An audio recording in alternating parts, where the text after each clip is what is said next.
ఈ సంవత్సరం 2 పెద్ద కార్యక్రమాలు తీసుకున్నాను. ఒకటి సినిమా ఘర్ అని, cinema museum and library and a creative space for young people. దీనికి ఆల్రెడీ శ్రీమతి ఘట్టమనేని ఇంద్రమ్మదేవి స్ఫూర్తివనం అనే పేరుతో ఒక బ్లాక్ ఆ దేవత పేరుతో చేయాలని మనస్ఫూర్తిగా ప్రారంభించాం. జాకీ ష్రాఫ్ గారు ప్రారంభించారు, జస్టిస్ నంద గారు ప్రారంభించారు. అందులో విజయకృష్ణ మందిరం కూడా మేము చేయడం జరిగింది. ఇది ఎందుకంటే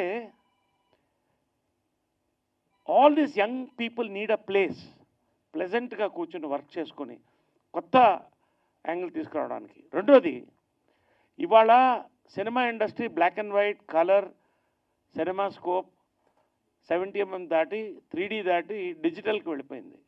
there is so much of content that maybe వచ్చే తరం హిస్టరీని మర్చిపోతుందేమో, సినిమా హిస్టరీ. ఆ రోజు ఆ 16 ఫ్రేమ్స్ ఒకతను కనుక్కోపోతే ఈరోజు సినిమా లేదు. రఘుపతి వెంకయ్య నాయుడు గారు లేకపోతే తెలుగు సినిమా లేదు, సౌత్ ఇండియన్ సినిమా లేదు. Is the father of south Indian industry.